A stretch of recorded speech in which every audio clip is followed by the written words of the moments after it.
कीजिएगा, रिकॉर्डिंग चालू रखिएगा। बालू लाइन में नहीं, लोटा में पानी लाइन। हे दोस्तों, आज मैं मेहंदी लगा रही हूँ क्योंकि आज हरतालिका तीज का त्यौहार है और मेरा फास्टिंग है, इसलिए मेहंदी लगा रही हूँ। दोस्तों फाइनली मेरा मेहंदी लग चुका है। तो अब मैं नहा धोआ के बिल्कुल फ्रेश हो चुकी हूँ और शाम की पूजा के लिए मैं रेडी हो रही हूँ। तो आप लोग देख सकते हैं ये सिंदूरा है और सिंदूरा का ही सिंदूर लगाना चाहिए। जो भी औरतें फास्टिंग करती हैं, उपवास रखती हैं, सिंदूरा का ही सिंदूर लगाना चाहिए और तीज के तो खास कर। तो इसलिए मैं सिंदूरा का ही सिंदूर लगा रही हूँ। तो फटाफट रेडी हो जाती हूँ।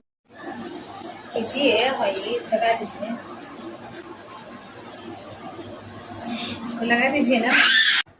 तो तीज का जो त्यौहार है ना, वो भादो महीना के 3 दिन अंजोरिया जाने के बाद आता है, साल में एक बार। और हर सुहागन स्त्री अपने पति की लंबी उम्र के लिए ये तीज का त्यौहार करती हैं। फाइनली हम रेडी हो चुके हैं और अब पंडित जी आने वाले हैं। तो पूजा होगा, मैं विस्तार से दिखाऊंगी कि तीज पूजा कैसे होती है और तीज के व्रत कैसे होता है। तो ये मेरा बेटा बदमाशी कर रहा है। ए बिट्टू, इधर आ, इधर आ, इधर आ। झुलुआ लेकर खेल रही है। तुम रात को झुलुआ खेलेगी? झुलुआ से नहीं खेलो। तो लग रहा है पंडित जी आ चुके हैं और मम्मी जवाब दे रही हैं। तो मैं अब जा रही हूँ पूजा का स्थान पर स्थान ग्रहण करने और पूजा स्टार्ट होगा तो आप लोग देखते रहिए।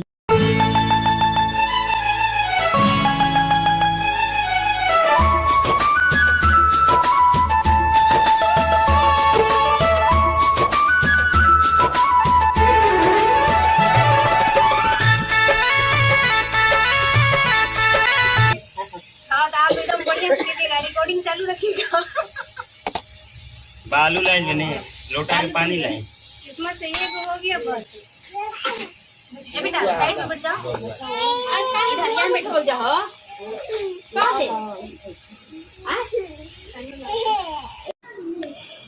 तो यहाँ पर पंडित जी मेरे बेटी को और सारे बच्चे को, जो छोटे छोटे बच्चे हैं, सबको तिलक लगा रहे हैं। और क्योंकि ये बाल भगवान है तो इसलिए तो अब पूजा स्टार्ट होने वाली। ओम हरि ओम। सबको जल से स्नान कराएंगे भगवान को। ओम हरि ओम पवित्रो पवित्र वा सर्वांतो तस्मै पुंडरीकाक्ष पूर्णा।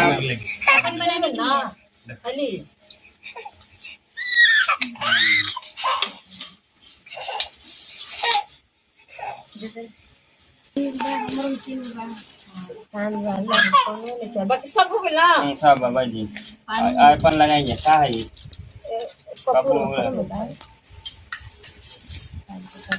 ओम हरि ओम सर्वांगे भूषामृतम नारायणाय। बंद कर दीजिए। उठा के गोल गोल बनाइए, सब कुछ कीजिए। ओम माय परम दिव्यम समार्गतम देवा भंजनाय सर्वपूर्वप। ओम माय परम दिव्यम सर्वांगे भूषामृतम नारायणाय नमो नमः। ह्याहितार्थ देवानां पुंडरीकाक्ष पुण्णातो भद्रकर्णे वसुदेव संतनो न होत्र सहायतरा पितरो भवन्तु। देखिए आगे दिया है। ओम सर्वागे भूषामृतम सर्वकार्योऽसो सर्वदा भद्रकर्णे जनार्दनम वशोभाष्यम धनागम।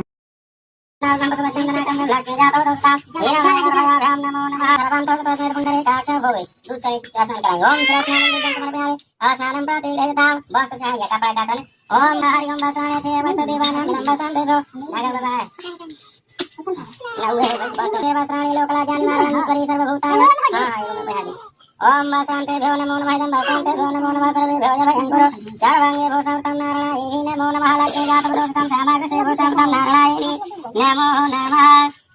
शिव पार्वती जी के चाहे यार रोली सिंदूर हल्दी काला सिंदूर लगाइए। सिंदूर है साइड रोली है ना। ओम कर्पूरे तिलकम ललाट पटले वक्षस्थले कौस्तुभं नासाग्रे वरमण्डलमेलो करे कंकणं सर्वांगे हरिचन्दनं सुललिताकण्ठे भूतावलीको हार्दिकुंजैत्रादि। ओम गायपनं दीपं सर्वांगे भूषामृतं नारायणाय बेलपत्रं महाजोगरिष्टि भवे सर्वेश्वरे सर्वाधान्तादि सब। ओम हरिणं सुवर्णाय सुवर्तमानो विदेवतां महाजोगरिष्टि भवे सर्वे ईश्वरी सर्वभूतायं तामिहं प्रतिगृहीतां सहिता सर्वे भक्ति सर्वांगे भूषामृतं सर्वकार्योषु सर्वदा लक्ष्मी जातव दोस्तां हरणिं सौवर्णाय रसो वर्तमानो निसेवतां तां श्रीमतां हिरणाय वेद प्रकाशानामातं कुरु ओम द्वारा दर्शेन भूतं करिष्ये एतां ओम वनस्पतिर्वधूपं गन्धानां गन्धोत्वम् आग्रयाणां सर्वदेवा यज्ञे पुण्याति हरोक्तं पश्चिमाता जगतो किलस्यासि सर्वाणि सन्तोषमे सद्ये चराचरस्य से पार्वती का केस अलंकृत है। शिव जी दिगंबर हैं। शिव और पार्वती जी जो है कैलाश के पर्वत शिखर पर बैठे थे। पार्वती जी कहती हैं कि हे भगवान, कौन सा ऐसा पूजा पाठ जब तब करने से जो है आपको मैंने पति के रूप में प्राप्त किया है, तो कहिए। पार्वती जी का वचन सुनकर के शिव जी कहते हैं कि हे पार्वती, भारतवर्ष के उत्तर दिशा में एक हिमवान नाम का पर्वत है। उस पर्वत पर तुम बाल्य अवस्था में तपस्या किया करती थी। 14 वर्ष के तक जो है उल्टा लटक कर धुआं पी करके रही। 64 वर्ष तक सूखे पत्ते खा करके रही। माँ के जल में बैठ करके और दोपहरिया में, वैशाख के दोपहरिया में पंचांगिन में तपती हुई और श्रावण के महीने में जल बरसता था तो भूख प्यासे रह करके तपस्या किया करती थी। शिव जी कह रहे हैं पार्वती को कि इस प्रकार से तपस्या करती थी। इस प्रकार जो है तपस्या को देख करके तुम्हारे पिता बड़ा दुखी हुए और वह विचार किए कि हम अपनी पुत्री का विवाह किसके साथ कराएं। ऐसा मन में विचार कर रहे थे, तब तक वहां नारद जी पहुँचे और नारद जी पहुँच करके कहे कि हे पार्वती के पिता से कहे कि हे पर्वतराज, आप जो है अपनी पुत्री का विवाह, पार्वती का विवाह जो है विष्णु भगवान से कर दे। तब इनके जैसा सुंदर गुणवान वर कोई नहीं है। तीनों लोकों के स्वामी भगवान विष्णु हैं। आप अपनी पुत्री का विवाह कर दे। पार्वती के पिताजी जो थे वह तैयार हो गए, कहे कि ठीक है, अवश्य हम अपनी पुत्री का विवाह जो है भगवान विष्णु से करेंगे। उनको वचन दे दिए, नारद जी से वचन दे दिए। नारद जी जो है विष्णु लोक में चले गए। विष्णु भगवान तक खबर पहुंचाए कि आपका विवाह जो है हम पक्का कर दिए पार्वती जी के साथ।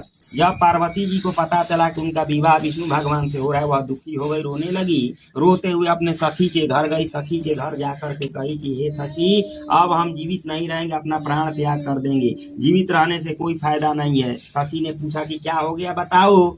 सखी से कही कि हमारा विवाह जो है विष्णु भगवान से मेरा पिता जो है करा रहे हैं, लेकिन हम शिव जी को एकमात्र पति मानती हूँ, इसीलिए अब हमारे का प्रतिमा बनाकर शिव जी का प्रतिदिन पूजा करती थी। 1 साल तक व्रत की पार्वती जी, तो यही तीज का व्रत आया। तीज के दिन रात भर जागरण की, गीत आदि गाई। तब शिव जी का आसन डगमगा गया। शिव जी वहां प्रकट हो गए जहाँ पूजा हो रहा था। कथा सुने। शिव जी जो है वहां प्रकट हो गए और पूछे कि हे पार्वती, तुम्हारे पूजा से हम प्रसन्न हैं, बताओ तुम्हें क्या वरदान चाहिए, कहो। शिव जी से बोली पार्वती कि हे प्रभु, आप मुझ पर प्रसन्न हैं तो पति के रूप में प्राप्त होइए। शिव जी तथास्तु कहे कि ठीक है, ऐसा ही होगा। आशीर्वाद दिए भगवान और पुनः वापस कैलाश पर्वत पर चले गए। पार्वती जी जो है जो बालू का प्रतिमा बनाई थी उसको नदी में प्रवाहित की। नदी में प्रवाहित करके अपने सखी लोग के साथ तीज व्रत का पालन कर रही थी। उसी समय उनका पिता पहुंच गए। पार्वती जी के पिता खोज रहे थे, रोज खोजते थे। 1 साल बीत गया। वहां पहुंच गए। उस दिन खोज करके वहां पहुंच गए। पुत्री को देख करके रोने लगे। कहे कि हे बेटी, इस जंगल में तुम, भयानक जंगल में, यहाँ पर सिंह, व्याघ्र है, आदि भालू रहता है, भयानक जंगल है, जंगल में क्यों चली आई, बताओ। पार्वती जी कहती हैं कि हे पिताजी, आप जो हैं हमारा विवाह विष्णु भगवान से करा रहे थे। हम एकमात्र शिव जी को अपना जो है अपने आप को सौंप दी थी कि भगवान शिव का ही मैं पत्नी बनूंगा।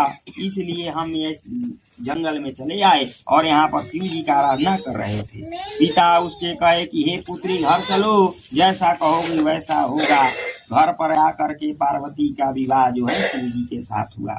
तब शिव जी कह रहे हैं कि हे पार्वती, इस तरह से तुम मेरा पत्नी, मेरा अर्धांगिनी बनी है। पार्वती जी पूछ रही हैं फिर से कि हे भगवान, ये बताइए इस व्रत का नाम हरतालिका तीज क्यों पड़ा। तब शिव जी कहे कि देखो, तुम्हारा सखी जो है तुम्हें हरण करके वन में ले गई, सखी ले गई थी, इसीलिए इस सखी द्वारा हरि जाने के कारण इस व्रत का नाम हरितालिका पड़ा। फिर शिव जी कह रहे हैं कि हे पार्वती, जो स्त्री अपनी भलाई चाहती हो और अपने इस पति का सौभाग्य चाहती हो, घर में सुख संपत्ति लक्ष्मी चाहती हो, तो अवश्य ही हरतालिका तीज का व्रत करे और शिव और पार्वती के प्रतिमा बना करके तीज के दिन नाना प्रकार के फल, उसका सौभाग्य बना रहता है, हर प्रकार का आनंद होता है, मनोकामना पूर्ण हो जाता है। और तीज के दिन उपवास होने के बाद अन्न जल नहीं खाना चाहिए। यदि जो भूखने के बाद खा लेता है कि आज चौथ है आगे भोजन कर लिया हो, तो बहुत दूसरा दोष होला। ऐसे 24 घंटा तीज आवे, चौथ है चाहे पंचमी, कथा जो बात सुनला के बाद अगले दिन ही पारण करे के चाहिए। इना की चौथ आगे कोई कहता पंचमी आगे तो 8 बजे बाद 10 वो में नहीं रहे के, 6 बजे तक बाद जो भी बा 24 घंटा व्रत करे के चाहिए। चौथ है के बा ना तीज मानल जी, एकदम काल चौथ मनाई। जवन सूर्योदय के से सापिन, मांस खाने से बाघिन, दही खाने से बिल्ली, मिठाई खाने से चींटी, सब कुछ खाने से मक्खी। इसलिए व्रत कैला के बाद नियम से व्रत करे के चाहिए। कोई कहलक पानी पीला तो हई पीला खा ल ना, नियम से व्रत कीजिए और अगले दिन प्रातः काल उठ करके देखिए निकलवा कि सोना चांदी तांबा या अनाज अन्न भर करके ब्राह्मण को दान दे। उसके बाद पारण करे। जो स्त्री इस प्रकार व्रत करती है वह उसका पति जो है शिव के कृपा होता है पति पर, और पत्नी जो होती है जो स्त्री व्रत करती है वह पार्वती का उस पर कृपा होता है और घर में सुख शांति बना रहता है, मनोकामना पूर्ण होता है। जो भक्ति भाव से पूजा पाठ करता है हर मनोकामना पूर्ण हो जाता है। ये श्री पुराण रेवा खंड हरतालिका व्रत कथा। बोले शंकर भगवान की जय, पार्वती माता की जय। छोड़ दिया है पर शिवजी पर। ओम सर्वगतो देवा भद्रकर्णेभ्यो नमः। और जौन आरती करिए एगो प्लेट थाली में सब कोई एक जगह।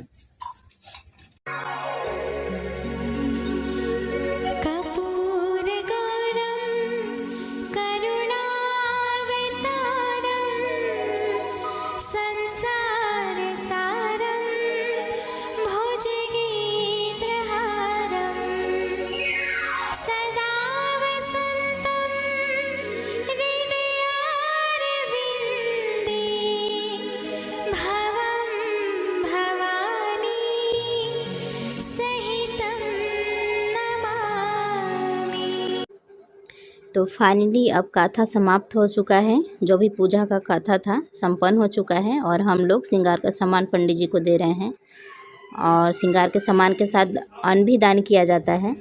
फिर इसके बाद हम सब बारी बारी से पंडित जी का आशीर्वाद लेंगे और आशीर्वाद लेने के बाद फिर ये पंडित जी अपने घर चले जाते हैं। उसके बाद हम लोग कुछ भजन वगैरह गाएंगे। तो इस तरह होती है तीज, हरतालिका तीज की पूजा और इस तरह से होता है विधि। तो आप लोगों ने देखा अभी पूजा बाकी है, ख़त्म नहीं हुआ है, अभी सुबह का अर्घ भी बाकी है, तो मैं वो भी दिखाऊंगी। तो प्लीज़ मेरे वीडियो में अंत तक बने रहे। मेरा हमारा भोला जी के चार दूसरा ही बेटावा पर गंगा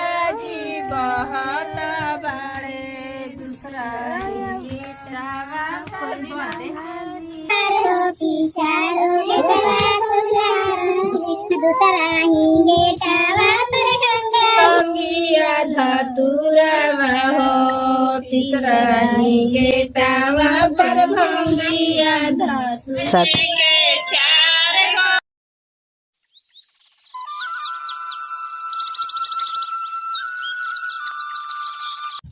तो अब सुबह हो चुकी है और सुबह की पूजा स्टार्ट हो चुका है। तो हम एक दूसरे का मांग बहो रहे हैं, सिंदूरा का सिंदूर लगा रहे हैं, आप लोग देख सकते हैं। और उसके बाद माँ पार्वती और भोले बाबा को अर्घ देंगे। सूर्य देव को अर्घ दिया जाता है और फिर फल एक दूसरे को आंचल में दिया जाता है। तो इस तरह से होती है हरतालिका तीज की पूजा। और ये हरतालिका तीज प्रमुख रूप से बिहार में ही मनाया जाता है बहुत ही अच्छे से।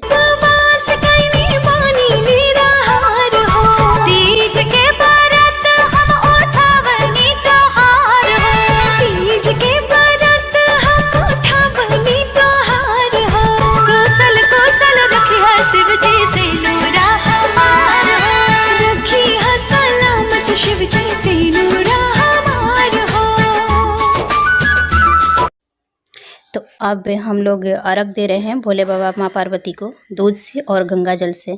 अर्घ देने के बाद आरती होगी और आरती करने के बाद हम सबका आशीर्वाद लेंगे। तो अब जाके हमारा पूजा संपन्न हुआ संपूर्ण रूप से। और अब तो आप लोग देख सकते हैं, तो अब हमारा पूजा संपन्न हुआ। हे गाइस, फाइनली तीज का पूजा हो गया है और हम लोग अब खाना की तैयारी कर रहे हैं। और इधर मेरे हस्बैंड भी हैं जो कि सब्जी काट रहे हैं। तो इधर मेरे हस्बैंड भी खाना बनाने में सपोर्ट कर रहे हैं। खाने में हम लोग बना रहे हैं दाल चावल और बनाएंगे पकौड़ी यानी बैगनी बनाएंगे और आलू नहीं सॉरी कद्दू और चना की सब्जी।